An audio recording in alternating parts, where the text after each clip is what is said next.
कसे पोरांनो, अभ्यास करतायत ना? करायलाच पाहिजे. लेक्चर यायला खूप उशीर झाला, मान्य आहे मला.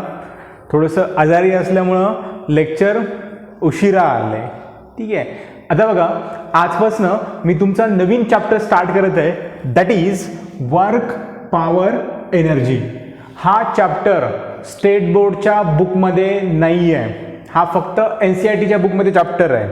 आणि आजपर्यंत नीटमध्ये ह्या चॅप्टरवरती नाही म्हटलं तरी 1, 2, 3 नाही, आत्तापर्यंत जवळपास 42 क्वेश्चन ह्या चॅप्टरवरती विचारलेत. काय म्हटलं मी? हा चॅप्टर एकतर स्टेट बोर्डच्या बुकमध्ये नाही आहे, दुसरी गोष्ट ह्या चॅप्टरवरती आजपर्यंत नीटनं 42 क्वेश्चन विचारलेत किंवा 42 वेळेस ह्याच्यावरती क्वेश्चन विचारला आहे. नीटची एक्झाम आजपर्यंत 34 वेळेस झाली आणि ह्या चॅप्टरवरती क्वेश्चन आजपर्यंत किती वेळेस विचारलेत? 42 वेळेस विचारलेत. त्यामुळे हा चॅप्टर अत्यंत महत्त्वाचा आहे. अंबेजोगाईमधले कुठलेही क्लासेस घ्या, कुठलंही कॉलेज घ्या, त्या कॉलेजमध्ये हा चॅप्टर शिकवला आहे का बघा. 99% कॉलेजमध्ये, 99% ट्युशन्समध्ये हा चॅप्टर शिकवलेला नाही आहे. ठीक आहे. फक्त न्यूटन फिजिक्स क्लासेस हा एकमेव क्लास आहे की ज्या क्लासमध्ये हा चॅप्टर शिकवला जातो. कारण आम्ही फक्त नीट लेवलचं शिकवतो, बाकीच्यासारखं बोर्ड लेवलचं नाही शिकवत. आम्ही फक्त नीट लेवलचं शिकवतो आणि शिकवतो हे असं शिकवतो की देशामधले तुम्ही कुठल्याही लेक्चररसोबत आपले व्हिडिओ कम्पेअर करून बघा, सगळ्यात फास्ट आपले व्हिडिओ दिसणार. ठीक आहे. चला तर मग आजचा नवीन चॅप्टर टाका, वर्क पॉवर एनर्जी. आता बघा, वर्कला मराठीमध्ये म्हणायचं काम. आपण काम करतो ना, जेवायचं काम, झोपण्याचं काम, खुर्ची इकडून तिकडं उचलून नेण्याचं काम, एकमेकाला मारायचं काम, ते म्हणजे काय असतं? वर्क. वर्क म्हणजे काम. त्यानंतर बघा, पॉवर. पॉवर म्हणजे असतं ताकद. पॉवर म्हणजे काय असतं? ताकद. आणि सगळ्यात शेवटचं energy.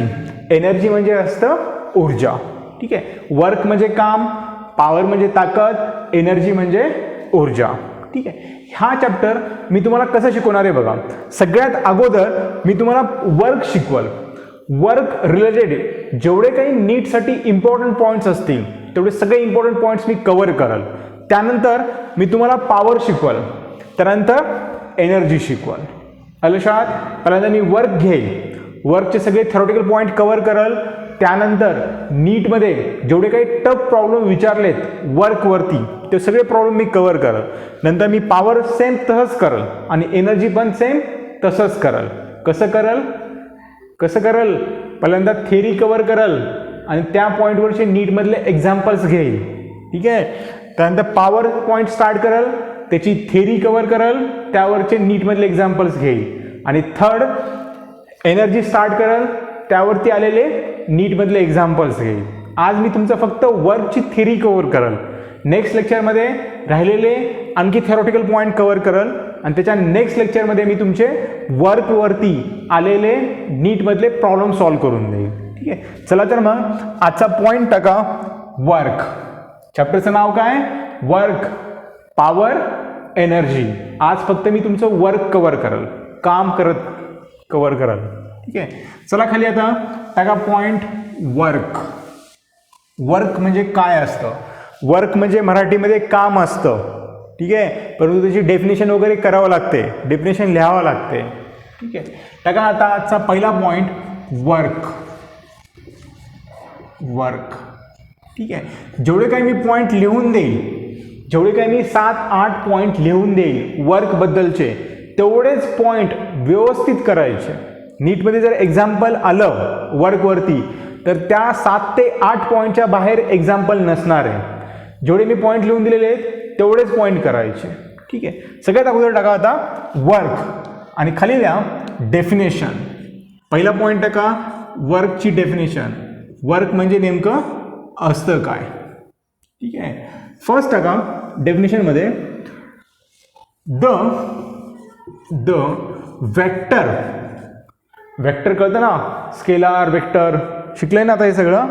The vector product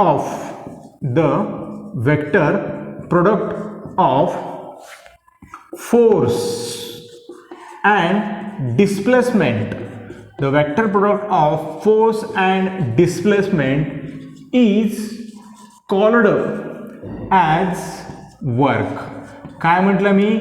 the vector product, vector समजतं ना, दोन टाईपच्या क्वांटिटी असतात, एक स्केलर आणि दुसरी वेक्टर. ठीक आहे, वेक्टर प्रोडक्ट, प्रोडक्ट म्हणजे काय? गुणाकार. दोन वेक्टरचा गुणाकार आहे. कोणकोणते दोन वेक्टरचा गुणाकार आहे? एक फोर्स आणि दुसरं डिस्प्लेसमेंट. आता बघा मी खाली फॉर्म्युला लिहितो, work is equal to basic formula, वर्कचा basic formula force into displacement. लक्षात, वर्क हे काय असतं? वेक्टर प्रोडक्ट असतो. कुणाचा? फोर्सचा आणि डिस्प्लेसमेंटचा. समजलं? हे तुमचं वेक्टरचा बेसिक फॉर्म्युला झाला, अत्यंत बेसिक फॉर्म्युला आहे. काय असतं? Work is equal to vector product of force and displacement. ठीक आहे, लक्षात? ठीक आहे. आता बघा, ह्यानंतर मला सांगा, तुम्हाला मी वेक्टर शिकवताना मी तुम्हाला एक फॉर्म्युला शिकवला होता. Suppose A vector dot B vector is equal to काय असतं? A B cos theta. काय असतं? A vector dot B vector is equal to काय असतं? A B cos theta. ठीक आहे, मग आता मी ह्याच इक्वेशनला मी कसं लिहितो बघा. आता work is equal to F dot S cos theta. लक्षात, work is equal to F S cos theta. ठीक आहे, आता सगळ्यात महत्त्वाची गोष्ट की ह्याच्यामध्ये थीटा काय असतो. जर थीटा समजला नाही ना, मग वर्क काही समजणार नाही. थीटा महत्त्वाचा आहे. ठीक आहे, खाली लिहा, theta is where theta is angle between force vector and displacement vector. Theta is angle between force vector and displacement vector. इथपर्यंत लिहून घ्या, मी तुम्हाला आणखी एकदा समजून सांगतो. ठीक आहे, आता बघा, सपोज करा हा तुमचा एक ब्लॉक आहे, हा एक तुमचा ब्लॉक आहे. हा ब्लॉक, ह्याचं ब्लॉक एका जमिनीवरती मी ठेवला आहे. ठीक आहे, आणि ह्या ब्लॉकला मी काय करतो? मी इथून असा फोर्स अप्लाय करतो. म्हणजे हा ब्लॉक आहे, ह्या ब्लॉकला धरून मी असं ओढायला लागलो, ठीक आहे, मग इथला जो अँगल असतो हॉरिझॉन्टल सोबतचा, ह्या फोर्सचा इथला जो अँगल असतो तो काय असेल? थीटा. ठीक आहे, आता ह्या ब्लॉकला मी ओढत ह्या ब्लॉकला ब्लॉकचं इनिशियल पोझिशन किंवा इनिशियल डिस्प्लेसमेंट किती होतं? S1. इथून मी चालू केलंय ब्लॉकला हलवायला. ह्या ब्लॉकला मी ओढत काय केलं? मी इथपर्यंत घेऊन गेलो. ह्या ब्लॉकला मी ओढत काय केलं? मी इथपर्यंत घेऊन गेलो. ठीक आहे, ब्लॉकला मी इथून ओढत इथपर्यंत घेऊन गेलो. ठीक आहे, हे काय झालं तुमचं? डिस्प्लेसमेंट. S1 पासून ह्याला ओढत मी काय केलं? S2 पर्यंत घेऊन गेलो. हे तुमचं काय झालं? डिस्प्लेसमेंट. डिस्टन्स एक असतं, डिस्प्लेसमेंट असतं. डिस्टन्स ही स्केलर क्वांटिटी आहे आणि डिस्प्लेसमेंट ही कशी क्वांटिटी आहे? वेक्टर क्वांटिटी आहे. म्हणून ह्याच्यावरती बार द्यायचा असतो. बार म्हणजे ते बार नाही प्यायचा. डिस्प्लेसमेंट ही वेक्टर क्वांटिटी आहे. ठीक आहे, आता बघा हा थीटा काय असतो बघा. Theta is angle between force and displacement. ठीक आहे, हे तुमचं असं डिस्प्लेसमेंट आहे. मग तुमचा डिस्प्लेसमेंट वेक्टर कसा येईल? तुमचा डिस्प्लेसमेंट वेक्टर हा असा येईल. हा तुमचा डिस्प्लेसमेंट वेक्टर, हा तुमचा फोर्स वेक्टर. हे तुमचं फोर्स वेक्टर, हा तुमचा डिस्प्लेसमेंट वेक्टर. ठीक आहे, फोर्स तुम्ही असा अप्लाय केलाय, तिरपा अप्लाय करून तुम्ही त्याला वडायला लागलात. ठीक आहे, हे असं तुमचं डिस्प्लेसमेंट आहे. डिस्प्लेसमेंट डायरेक्शन तुमची अशी आहे. ठीक आहे, हे तुमचं डिस्प्लेसमेंट वेक्टर, हा तुमचा फोर्स वेक्टर. फोर्स वेक्टर आणि डिस्प्लेसमेंट वेक्टर ह्या दोघांमधला अँगल म्हणजे कोण असतो? थीटा. ही गोष्ट महत्त्वाची. Theta is angle between force vector and displacement vector. समजलं इथपर्यंत? ठीक आहे, आता मला सांगा, if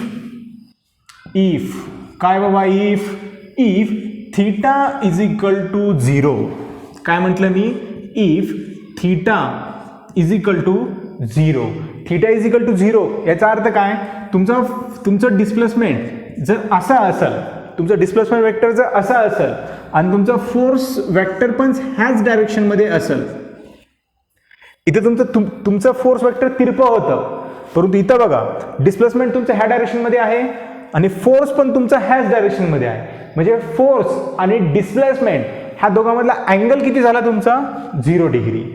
if theta is equal to 0 degree, ठीक आहे. Then equation two become, two काय करा, टू ह्याला टाका, हे 2 करा, हे 1 करा. देन इक्वेशन 2 बिकम, मग इक्वेशन 2 काय होतं बघा, work is equal to F into S into cos 0, cos 0 degree, 0 नसतं, 0 डिग्री असतं, ठीक आहे. जर तुमचा फोर्स आणि डिस्प्लेसमेंट ह्या दोघांमधला अँगल जर 0 डिग्री असेल तर इथं मी थीटाची व्हॅल्यू काय पुट करणार, 0 डिग्री पुट करणार, ठीक आहे. आणि कॉस 0ची व्हॅल्यू किती असते, कॉस 0ची व्हॅल्यू 12वी स्टार्ट झाली आता तुमची, कॉस 0ची व्हॅल्यू किती असते, 1 असते. लक्षात मी काय बोललो ते, सगळ्यात महत्त्वाचा फॉर्म्युला कोणता आहे तुमचा, work is equal to F into S, F S काय कसं लिहायचं, एफ एस कॉस थीटा, ठीक आहे. आणि हा थीटा काय असतो, angle between force vector and displacement vector, म्हणजे तुमचा थीटा असतो. तुमच्या ब्लॉकचं डिस्प्लेसमेंट असं होतं, तुम्ही फोर्स असा लावला होता, दोघांमधला अँगल काय असतो, थीटा असतो. हे तुमचं बेसिक झालं, ठीक आहे. मला सांगा, तुम्ही हा ब्लॉकला असं धरून असं इथपर्यंत असं ओढत आणलात, म्हणजे तुम्ही कामच केलात ना. काम किती केलात हे आपण कसं मोजायचं असतं, फोर्स आणि डिस्प्लेसमेंट ह्या दोघांचं मल्टिप्लिकेशन केलं की तुम्ही किती काम केलात हे लगेच समजतं. लक्षात, work done is equal to force into displacement. समजलं इथपर्यंत, ठीक आहे. लिहून घ्या पटकन आता. हे झाला तुमचा पहिला पॉईंट. पहिला पॉईंट म्हणजे मी काय सांगितलं तुम्हाला, फक्त डेफिनेशन सांगितली. Work done is equal to F bar dot S bar, work done is equal to F bar dot S bar. ह्याला कसं लिहितो आपण, एफ एस कॉस थीटा.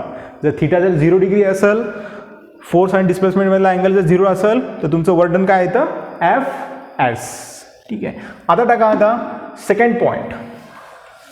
हे जेवढे काही मी पॉईंट सांगल तेवढेच पॉईंट नीटसाठी लक्षात ठेवायचे, त्याच्या बाहेर तुम्हाला एकही क्वेश्चन येणार नाही ना, प्रॉब्लेम येणार नाही, काहीच येणार नाही. टाका आता second point, work is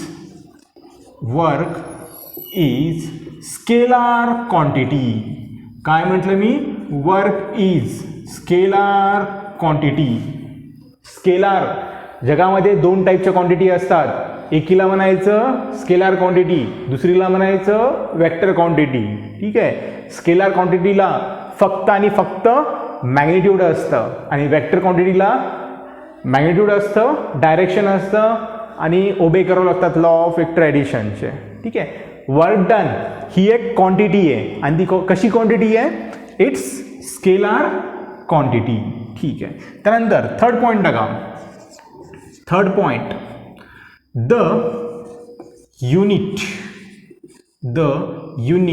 of work done किंवा वर्क डन. आता मी 2 शब्द वापरल, एक तर मी वर्क वापरल किंवा वर्क डन वापरल, दोन्हीचा मिनिंग एकच असतो, काम आणि काम झालं. वर्क म्हणजे काय, काम. वर्क डन म्हणजे काय, काम झालं, ठीक आहे. The unit of work done म्हणा किंवा वर्क म्हणा, unit of work or work done. तुम्हाला कुठल्याही क्वांटिटीचं युनिट कसं काढायचं असतं हे तुम्हाला मी शिकवलंय. कसं काढायचं असतं, ज्या क्वांटिटीचं तुम्हाला युनिट काढायचं आहे ना, त्या क्वांटिटीचं तुम्हाला फॉर्म्युला माहीत पाहिजे. फॉर्म्युला माहीत नसेल ना, युनिटच येत नसतं. फॉर्म्युला महत्त्वाचं आहे, फॉर्म्युल्यावरूनच तुम्ही युनिट काढत असतात, ठीक आहे. फॉर्म्युल्यावरूनच तुम्ही डायमेन्शन काढत असतात, ठीक आहे. वरचं मला युनिट काढायचं आहे, वरचं फॉर्म्युला काय, फोर्स इंटू डिस्प्लेसमेंट, ठीक आहे. Force into displacement. मग फोर्सचं युनिट काय असतं, न्यूटन. डिस्प्लेसमेंटचं युनिट काय असतं, मीटर, ठीक आहे. Newton metre. हे काय झालं, वर्कचं युनिट. ठीक आहे. आता मला सांगा, हे जे न्यूटन मीटर असतं त्या न्यूटन मीटरलाच मी काय लिहू शकत असतो? जूल. काय म्हटलं मी? न्यूटन मीटरलाच मी काय लिहू शकत असतो? जूल. जूल हे एका सायंटिस्टचं नाव आहे. त्याच्या आठवणीमध्ये तुम्ही पण असं कोणाची तरी आठवण आली की मग काहीतरी जपून ठेवतात ना, तिच्या आठवणीमध्ये असं असतं ना तुमचं, तसं जूल हा एक सायंटिस्ट आहे.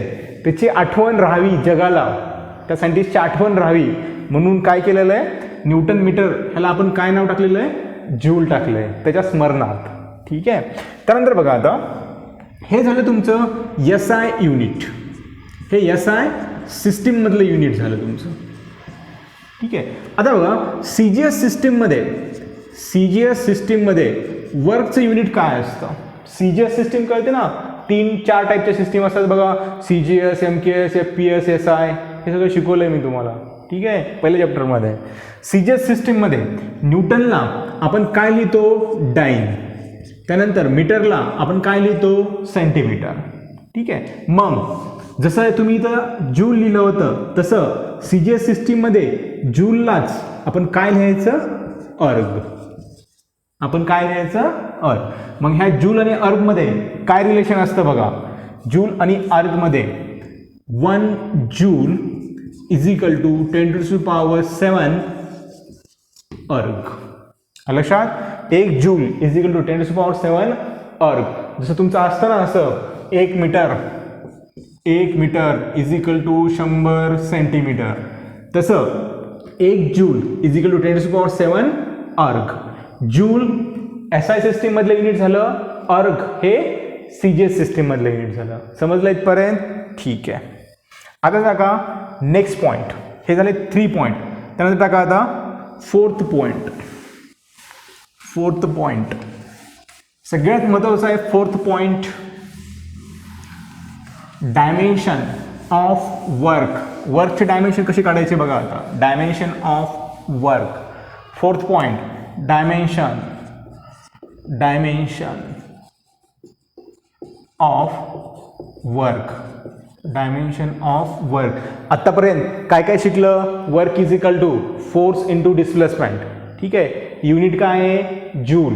त्यानंतर डायमेन्शन आता काढत आहे. ठीक आहे. मला सांगा, वर्कचे डायमेन्शन काढायचं आहे, ज्याचे डायमेन्शन काढायचं आहे त्याचा फॉर्म्युला पाठ असला पाहिजे. फॉर्म्युला माहीत नसेल तर कुणालाच डायमेन्शन काढता येत नसतात. समजलं? ज्याचा डायमेन्शन काढायचं आहे त्याचा फॉर्म्युला माहीत पाहिजे. वरचा फॉर्म्युला काय? Force into displacement. मग मला डायमेन्शन काढायचं आहे. ज्याचं डायमेन्शन काढायचं आहे त्याला कशामध्ये लिहायचं? स्क्वेअर ब्रॅकेटमध्ये. ठीक आहे. मग फोर्सचं डायमेन्शन काय असतं बघा.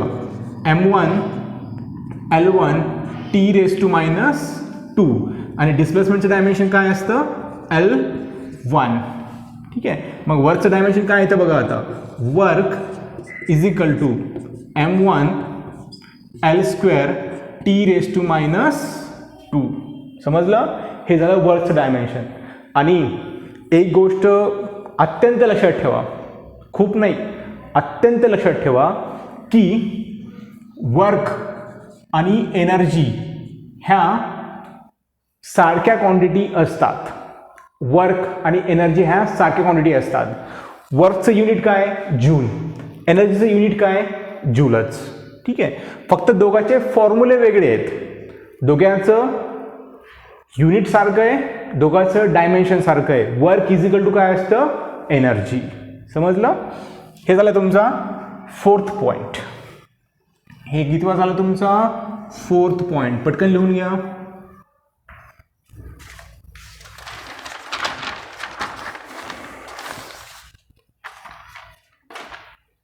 ठीक आहे. त्यानंतर आता 5th पॉईंट टाका. 5th point, area. आणि हा पॉईंट नीटमध्ये विचारला आहे. Area under force displacement graph. Area under force displacement graph gives total work done. Area under force displacement graph gives total work done. Point समजला का? तुम्हाला मी इम्पल्स शिकवताना एक पॉईंट शिकवला होता, area under force time graph gives impulse. Force time ग्राफच्या अंडरचा area तुम्हाला काय देऊन जातो? इम्पल्स देऊन जातो. तसं area under force displacement graph, suppose करा हा तुमचा फोर्स डिस्प्लेसमेंटचा ग्राफ आहे, हा तुमचा फोर्स डिस्प्लेसमेंटचा ग्राफ, हा तुमचा असा फोर्स डिस्प्लेसमेंटचा ग्राफ. वाय ॲक्सिसवरती तुमचं काय बाबा? फोर्स आहे, ठीक आहे. आणि तुमचं एक्स ॲक्सिसवरती काय आहे बाबा? डिस्प्लेसमेंट आहे. एक्स ॲक्सिसवरती काय आहे बाबा तुझं? डिस्प्लेसमेंट आहे, ठीक आहे. ह्या ग्राफच्या अंडरचा एरिया, अंडरचा कळते ना, अंडरवेअरचा नाही, अंडरचा एरिया, ह्या ग्राफच्या अंडरचा एरिया पोरला काय एक म्हणजे ते ऑनलाईनमध्ये एक एक पोरं म्हणतात की मला सर ऐकू आलं नाही व्यवस्थित. थोडंसं नीट लक्षात येत जावा, ऐकू येतं असते व्यवस्थित, ठीक आहे. सपोज करा हा ग्राफ आहे तुमचा, ह्या ग्राफच्या अंडरचा एरिया, ह्या ग्राफच्या अंडरचा एरिया तुम्हाला काय देऊन जातं?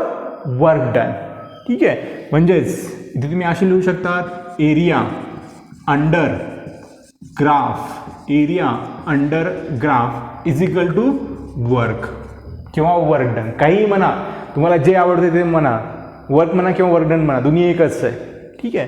ह्या ग्राफच्या अंडरचा एरिया, फोर्स डिस्प्लेसमेंट ह्या ग्राफच्या अंडरचा एरिया तुम्हाला काय देतो? वर्क देतो, ठीक आहे. हा क्वेश्चन मला वाटतं नीटमध्ये विचारला आहे, हा विचारला आहे नीट 2005. वाटलं इथं लिहा ब्रॅकेटमध्ये, इथं लिहा असं. हा विचारला आहे तुम्हाला नीट 2005 आणि 2011मध्ये. ह्या क्वेश्चनवरती 2 वेळेस प्रॉब्लेम विचारला आहे, 2005ला एकदा, 2011ला एकदा. काय म्हटलं मी?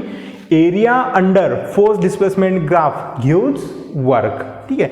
तुम्हाला जर असा ग्राफ दिला असेल, सपोज करा हे तुमचं आहे, ही तुमची आहे बी, एवढी लेंथ किती तुमची? बी आहे. त्यानंतर तुमची एवढी जी हाईट आहे ती आहे सपोज करा एच,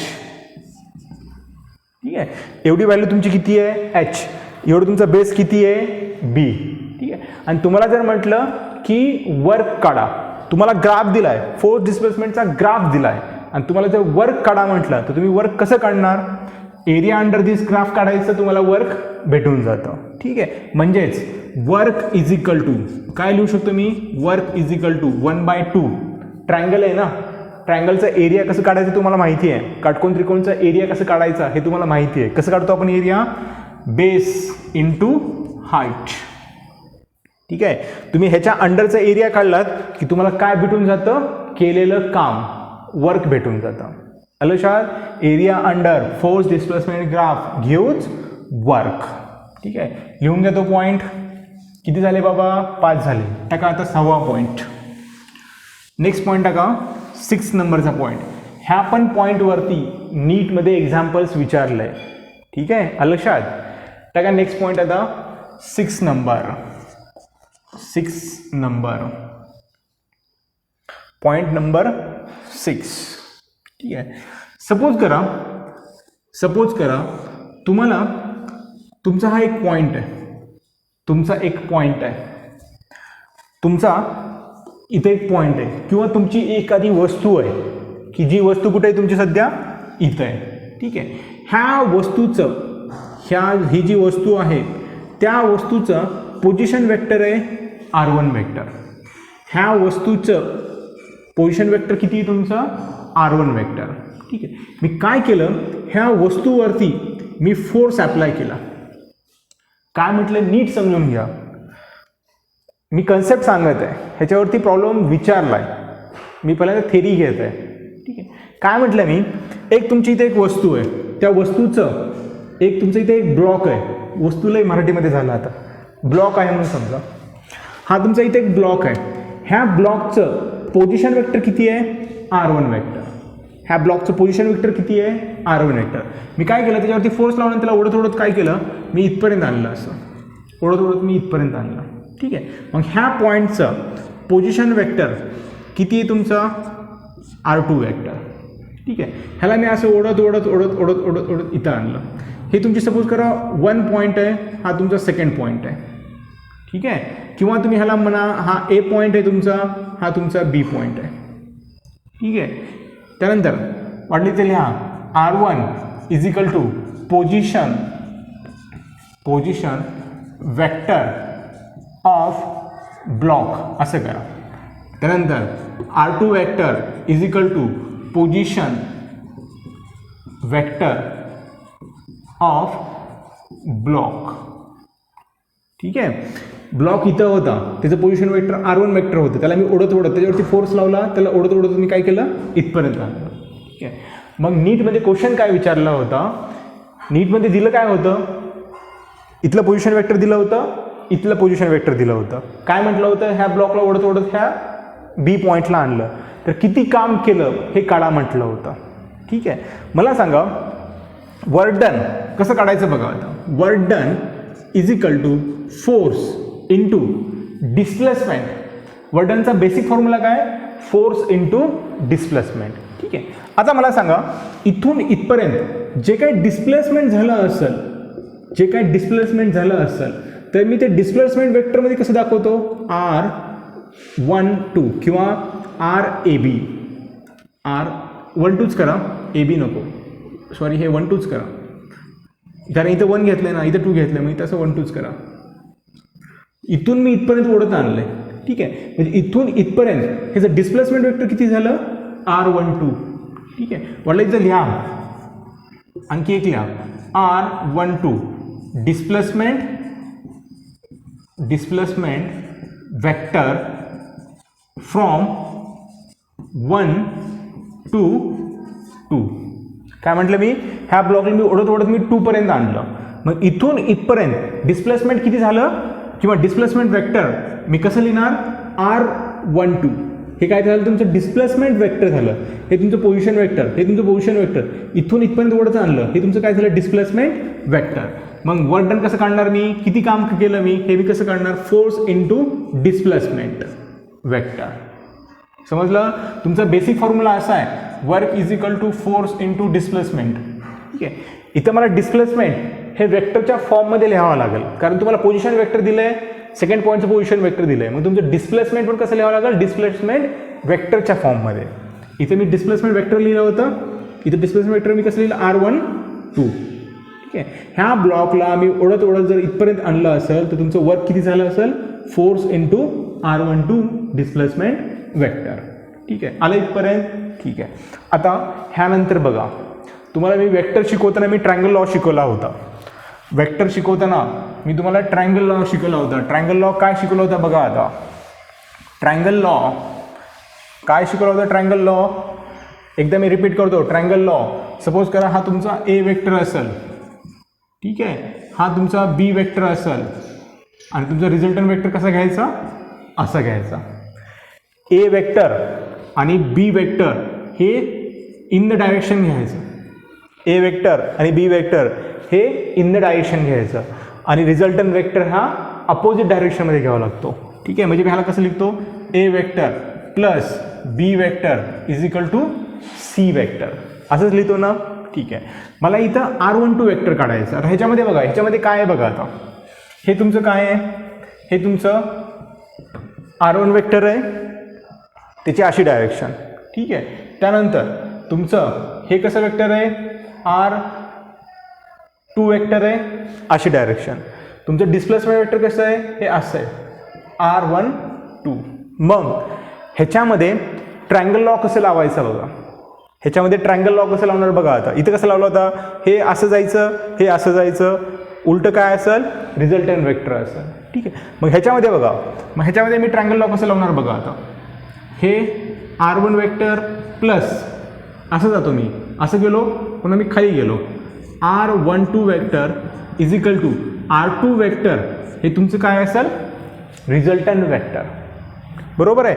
हे बघा, हे असं गेलं, नंतर असं गेलं, इथं कसं असणार, असं जावं लागेल, खाली जावं लागेल, हे तुमचं काय असेल, म्हणजेच C वेक्टर असेल. ठीक आहे. मला काय काढायचं आहे, R12 वेक्टर काढायचं आहे. ठीक आहे. मग R12 वेक्टर कसा असेल, R12 is equal to R2 vector minus R1 vector. R2 vector minus R1 vector, हे R1 इकडे घेऊन गेलो. ठीक आहे. मग हे R12 ची व्हॅल्यू इथं पुट करा. W means work done is equal to force into R2 vector minus R1 vector. समजलं? हे झालं तुमचं वर्क डन. आणि हे वर्क डनचं फॉर्म्युला कधी यूज करायचा? जर तुम्हाला पोझिशन वेक्टर दिले असतील. सपोज ह्या पॉईंटचं पोझिशन वेक्टर दिलं असेल, ह्या पॉईंटपासून तो ब्लॉक मी ओढत मी इथं आणला, ह्या पॉईंटचं पोझिशन वेक्टर दिलं असेल तर वर्क डन कसं काढायचं त्यावेळेस? Force into position vector of second point minus position vector of first point. आलं लक्षात? आणि हे R12 ला मी R2 मायनस R1 कसं लिहिलं? ट्रायंगल लॉचा यूज करून. समजलं? आलं लक्षात सगळ्यांच्या? हे झालं तुमचा 6th पॉईंट. ठीक आहे. आता टाका आता तुमचा 7th पॉईंट. 7th point. आणि ह्याच्यावरती नीटमध्ये कधी विचारलंय? ह्याच्यावरती नीटमध्ये क्वेश्चन विचारलाय. आता इयर नाही आहे माझ्याकडे, पण ह्याच्यावरती ह्या फॉर्म्युल्यावरती क्वेश्चन नीटमध्ये विचारलेला आहे. एकदाच विचारलंय पण विचारलेला आहे. ठीक आहे. काय केलं तर नीटमध्ये ह्या पॉईंटचं पोझिशन वेक्टर दिलं होतं. म्हटले ह्या पॉईंटला एक ब्लॉक आहे, त्याला ओढत खाली आणा आणि खालचा जो पॉईंट आहे त्याचं पोझिशन वेक्टर दिलं होतं, तर वर्क डन काढा म्हटलं होतं. जर फॉर्म्युलाच माहीत नसेल तर कसं वर्क डन काढणार तुम्ही?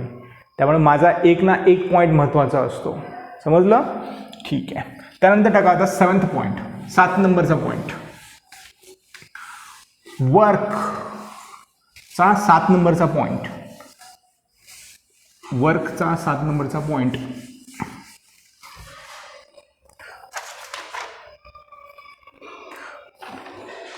Work done by variable forces. 7th नंबरचा पॉईंट टाका आता. वर्क डन बाय व्हेरिएबल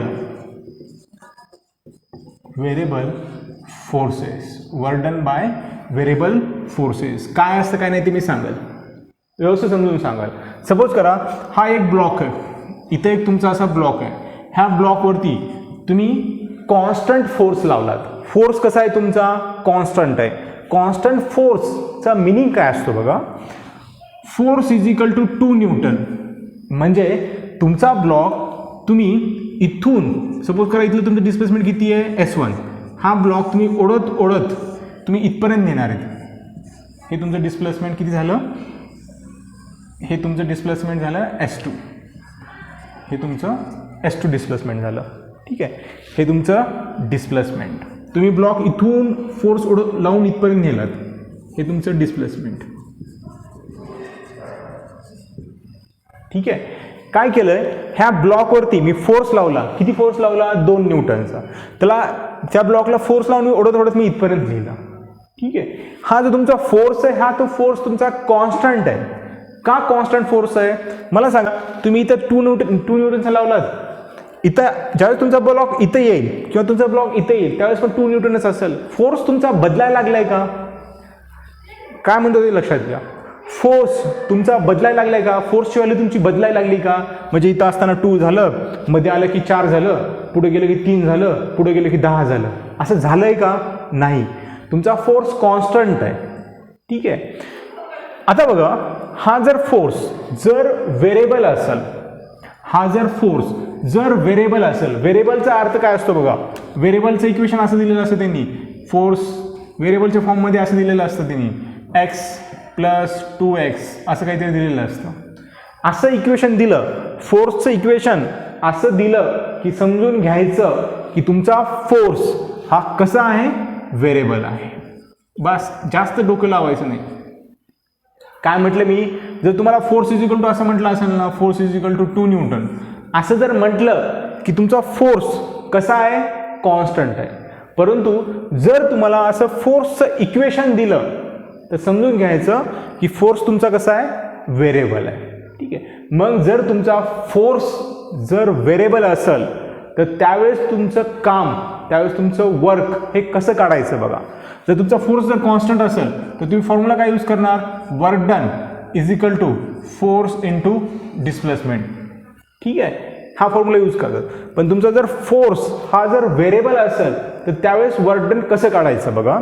त्यासाठी खाली फॉर्म्युला लिहा, work done by variable force. खाली लिहा W is equal to force into displacement.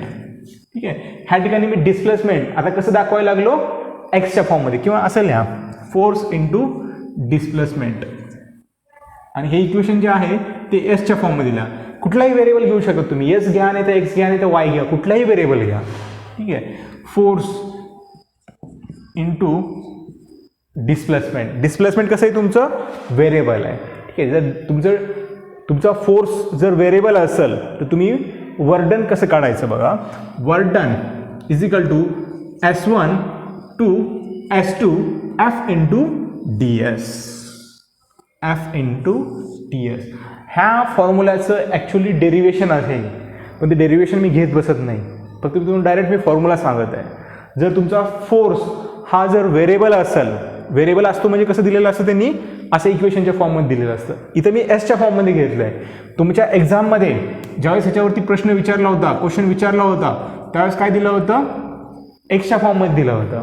मग म्हणायचं नाही की सर इथं एक्सच्या फॉर्ममध्ये दिलं, तुम्ही एसच्या फॉर्ममध्ये शिकवलं होतं, मग कसं करायचं. त्यावेळेस फॉर्म्युला काय येईल तुमचा, हाच फॉर्म्युला येईल. Work done is equal to S, इथं फक्त एसच्या ऐवजी काय येईल x1 x2. डिस्प्लेसमेंट मी इथं एक्सनं दाखवलेलं आहे. इथं तुम्ही डिस्प्लेसमेंट एसनं दाखवलं होतात, इथं कशानं दाखवायचं, एक्सनं दाखवायचं, वेगळं काहीच नाही. x1 to x2. ठीक आहे. हे x1 टू x2 डिस्प्लेसमेंट एक्सच्या फॉर्ममध्ये दाखवलं आहे. ठीक आहे. आणि एफ इंटू डी एक्स घ्यायचं. ठीक आहे. एकतर एक्झाममध्ये एसच्या फॉर्ममध्ये देतील किंवा एक्सच्या फॉर्ममध्ये देतील, कुठल्याही फॉर्ममध्ये देतील, त्याचा विचार करत बसू नका. ठीक आहे. डिस्प्लेसमेंट एकतर एसनं दाखवा किंवा एक्सनं दाखवा, काही फरक पडत नाही. आले इथपर्यंत. जर तुमचा व्हेरिएबल फोर्स असेल तर वर्क डन कसं काढायचं, असं काढायचं. ठीक आहे. मग ते डिस्प्लेसमेंट तुम्हाला एसनं दाखवलं असेल किंवा एक्सनं दाखवलं असेल. ठीक आहे. आता शेवटचा पॉईंट टाका. Work done is positive, negative and zero quantity. Work done हे तुमचं पॉझिटिव्ह बी असू शकतं, निगेटिव्ह बी असू शकतं आणि झिरो बी असू शकतं. ठीक आहे. हे मी तुम्हाला प्रूव्ह करून दाखवतो. शेवटचं point. Work done is positive, negative और झिरो. वर्क डन कितवा पॉईंट बाबा हे, 8वा पॉईंट, शेवटचं point. Work done is positive, negative और झिरो. वर्क डन ही स्केलर क्वांटिटी आहे. वर्क डन तुमचं पॉझिटिव्ह पण असू शकतं, निगेटिव्ह पण असू शकतं किंवा झिरो पण असू शकतं. मग वर्क डन तुमचं पॉझिटिव्ह कसं कधी असेल, निगेटिव्ह कधी असेल, झिरो कधी असेल, हे तुम्हाला मी सांगतो आता. ठीक आहे. फर्स्ट टाका work done is positive. Work done तुमचं पॉझिटिव्ह कधी असणार, केलेलं काम हे पॉझिटिव्ह कधी असणार हे बघा कधी असणार. आता फर्स्ट टाका work done is positive. Work done तुमचं पॉझिटिव्ह कधी असतं बघा. सपोज करा ही एक अशी गाडी आहे, गाडी असते ना 4 व्हीलर, त्या 4 व्हीलरला 4 चाकं असतात बघा असे. ठीक आहे. आणि तुम्ही त्याचं पाठीमागून पेट्रोल संपलं म्हणून असं लगे त्याला धक्का मारायला लागतात, असं फोर्स लावायला लागतात त्याला. ठीक आहे. गाडीचं पेट्रोल संपलेलं असतं, मग तुम्ही असं धक्का मारायला लागतात तुम्ही. ठीक आहे. मग त्याच्यावरती तुम्ही फोर्स अप्लाय करलात त्या गाडीवरती, गाडीचं डिस्प्लेसमेंट व्हायला लागलं. गाडीचं डिस्प्लेसमेंट सपोज करा इथून असं इथपर्यंत व्हायला लागलं, गाडीचं डिस्प्लेसमेंट इथून इकडं व्हायला लागलं. हे तुमचं डिस्प्लेसमेंट वेक्टर, हे तुमचं डिस्प्लेसमेंट वेक्टर. ठीक आहे. तुमचं डिस्प्लेसमेंट इथून इथपर्यंत व्हायला लागलं. ठीक आहे. मग तुम्हाला माहिती आहे work done is equal to काय असतं, फोर्स इंटू डिस्प्लेसमेंट. ठीक आहे. मग फोर्स इंटू डिस्प्लेसमेंटला मी असं कसं लिहू शकतो, F into S cos theta. बरोबर आहे. ठीक आहे. मला सांगा तुमचा फोर्स ह्या डायरेक्शनमध्ये आहे, फोर्स तुमचा ह्या डायरेक्शनमध्ये आहे आणि तुमचं डिस्प्लेसमेंट, गाडीचं डिस्प्लेसमेंट पण ह्याच डायरेक्शनमध्ये आहे. फोर्स तुमचा ह्या डायरेक्शनमध्ये आहे, तुम्ही असं फोर्स लावायला लागलात ना गाडीला, ढकलायला लागलात, आणि गाडीचं डिस्प्लेसमेंट पण ह्याच डायरेक्शनमध्ये आहे. ठीक आहे. फोर्स पण ह्या डायरेक्शनमध्ये आहे, डिस्प्लेसमेंट पण ह्या डायरेक्शनमध्ये आहे. मग मला सांगा फोर्स आणि डिस्प्लेसमेंट ह्या दोघांमधला अँगल किती असेल, 0 डिग्री. बरोबर आहे. मग ह्याच इक्वेशनला मी कसं लिहू शकतो बघा, W is equal to F S cos 0 degree. आणि कॉस 0 किती असतं 1. ठीक आहे, म्हणजेच W is equal to Fs. ठीक आहे, W is equal to Fs means work done is positive. म्हणजेच काय झालं हे, means work done is positive. समजलं, वर्क डन तुमचं पॉझिटिव्ह झालं ना. लक्षात. आता निगेटिव्ह कसं येतं बघा, वर्क डन समजून सांगतो मी. हे लिहून घ्या पटकन. आता हे झालं फर्स्ट. आता लिहा second, work done is negative. टाका आता सेकंड, वर्क डन इज, आणि हे खूप महत्त्वाचं आहे, वर्क डन इज निगेटिव्ह. केलेलं काम किंवा वर्क डन हे निगेटिव्ह कधी असतं बघा. सपोज करा हे असं चढ आहे आणि ह्या चढावरती तुमची गाडी बंद पडली. ही तुमची गाडी, आता तुमची कार नाही आहे, आता तुमची ट्रक आहे आता. ठीक आहे, ही तुमची गाडी बंद पडली आणि तुम्ही आपलं नेहमीप्रमाणे मागून धक्का मारायला लागलात. आता ट्रकला धक्का मारायला लागलात तुम्ही असं, म्हणजे ह्या ट्रकवरती तुम्ही असा फोर्स लावायला लागलात. ठीक आहे, तुम्ही ट्रकवरती फोर्स लावायला लागलात, परंतु हे उतारामुळे काय होतं, ट्रक असं खाली यायला लागते. तुम्ही जोर देऊन फोर्स, काय खाल्लं अंगात जेवढं दम असेल तेवढं लावून तुम्ही फोर्स लावायला लागला असाल, पण ती ट्रक काय होणार असती, खाली यायला लागली असती. ठीक आहे, मग तुम्हाला जर कोणी म्हटलं की बाबा वर्क डन काय येईल माझं, काढा वर्क डन. मग काय असतं work done, force into displacement. बरोबर आहे. तुम्ही खालून धक्का मारायला लागलात आणि ती ट्रक खाली यायला लागली त्या चढामुळं. ठीक आहे, तुम्हाला जर वर्क डन काढा म्हणलं, तुम्ही काय म्हणणार, बाबा वर्क डनचा फॉर्म्युला फोर्स इंटू डिस्प्लेसमेंट आहे. ठीक आहे, मग लिहा खाली, मग work done is equal to force into displacement cos theta. Theta काय असतो, angle between force vector and displacement vector. बरोबर आहे. मग आता अँगल कसा येईल बघा, फोर्स अँड डिस्प्लेसमेंट वेक्टरमध्ये तुमचा फोर्स तुम्ही असं लावायला लागलात, तुमचा फोर्स तुम्ही असं लावायला लागलात. बरोबर आहे. तुमच्या गाडीचं डिस्प्लेसमेंट खाली आहे, म्हणजे तुमचा डिस्प्लेसमेंट वेक्टर कसा आहे, असं खाली यायला लागला, असं तुमचं डिस्प्लेसमेंट वेक्टर. लक्षात. मला सांगा मग फोर्स वेक्टर आणि डिस्प्लेसमेंट वेक्टर ह्या दोघांमधला अँगल किती असेल, दोघांमधला अँगल किती असेल, 180. तुमचा फोर्स ह्या डायरेक्शनमध्ये आहे, डिस्प्लेसमेंट त्याच्या उलट्या डायरेक्शनमध्ये आहे, म्हणजे त्या दोघांमधला अँगल किती असेल, 180 डिग्री. बरोबर आहे. ठीक आहे, मग ह्या इक्वेशनमध्ये पुट करा. मग काय येतं बघा आता, work done is equal to force into displacement cos 180 degree, आणि कॉस 180 डिग्री किती असतं, मायनस, म्हणजे work done is equal to काय येईल तुमचं, मायनस Fs. ठीक आहे, म्हणजे तुमचं वर्क डन किती असेल, निगेटिव्ह असेल. तुमचं वर्क डन केलेलं काम हे निगेटिव्ह कधी असतं, जर तुमचा फोर्स आणि डिस्प्लेसमेंट हे जर एकमेकाच्या विरुद्ध असतील. तुमचा फोर्स ह्या डायरेक्शनमध्ये आहे, तुमचं डिस्प्लेसमेंट ह्या डायरेक्शनमध्ये आहे. बरोबर आहे. डिस्प्लेसमेंट गाडी तुमची खालीच यायला लागली ना, फोर्स तुम्ही असा लावला आहे, तुमचं डिस्प्लेसमेंट असं आहे, तर तुमचं वर्क डन त्यावेळेस काय असतं, निगेटिव्ह असतं. समजलं इथपर्यंत. आणि शेवटचं लिहून घ्या आता, work done is 0. Work done is 0. शेवटचं वर्क डन इज 0. केलेलं काम हे कधी झिरो असतं बघा. सपोज करा हे एक असं ब्लॉक आहे इथं आणि तुम्ही इथं आहेत, तुमचं काही काम नाही, तुम्ही इथं आहेत. तुम्ही ह्या ब्लॉकवरती फोर्स लावायला लागलात, तुम्ही ह्या ब्लॉकवरती फोर्स लावायला लागलात. हे तुमचे डोळे, हे तुमचं नाक, हे तुमचं कानं, ह्या ब्लॉकवरती तुम्ही काय करायला लागलात, फोर्स लावायला लागलात. म्हणजे त्या ब्लॉकला तुम्ही ढकलायला लागलात. ठीक आहे, ढकलायला लागलात, परंतु ह्या ब्लॉकचं डिस्प्लेसमेंटच झालं नाही, ह्या ब्लॉकचं डिस्प्लेसमेंटच झालं नाही, तो जागेवरून हल्लाच नाही. एस म्हणजे काय असतं, डिस्प्लेसमेंट. त्या ब्लॉकचं डिस्प्लेसमेंटच झालं नाही, तो जागेवरून हल्लाच नाही. मग तुम्हाला जर म्हटलं वर्क डन काढा, तर तुम्ही काय लिहिणार मग, F into S, Fs cos theta. ठीक आहे, मग मला सांगा तुमचा फोर्स काहीतरी तुम्ही लावलात, तुमचं डिस्प्लेसमेंट किती झालं आहे, 0. ब्लॉक जाग्यावरून हल्लाच नाही. तुम्ही असं काहीतरी सरकवत असतात बघा, ढकलून तरी ते हलतच नाही जागेवरून, त्या ब्लॉकचं डिस्प्लेसमेंट झालं नाही, हल्लच नाही जागेवरून, म्हणजे तुमचं डिस्प्लेसमेंट किती असेल त्यावेळेस, 0. ठीक आहे, आणि मग बाकी इथं काय, कॉस थीटाला कॉस थीटा मी तिथं काही घेत नाही, इथं 0 आहे, म्हणजे वर्क डन तुमचं काय असेल, सगळं 0 असेल. झिरोनं कुठल्याही संख्येला मल्टिप्लाय केलं तर आन्सर 0 येत असतं बाबा. लक्षात, झिरोनं जर 1 कोटीला जर गुणलं ना 0 येत असतं. झिरोनं कुणालाही गुणा 0 येत असतं. ठीक आहे, त्यावेळेस तुमचं वर्णन किती येतं? 0 येतं. समजले? एवढे पॉईंट नीटसाठी महत्त्वाचे आहेत. जेवढे काही नीटमध्ये आजपर्यंत क्वेश्चन आले होते तेवढे सगळे ह्याच पॉईंटवरती आले होते. फक्त क्वेश्चन फिरून विचारले होते. ठीक आहे, हे पूर्ण मी तुमचे वर्कचे थिअरी पॉईंट कवर केलेत. आणि वर्क इज इक्वल टू काय असतं? Force into displacement. Force vector into displacement vector. हे झालं तुमचं वर्कचा फॉर्म्युला. एफला आपण काय लिहितो? F S cos theta. हा तुमचा बेसिक फॉर्म्युला झाला.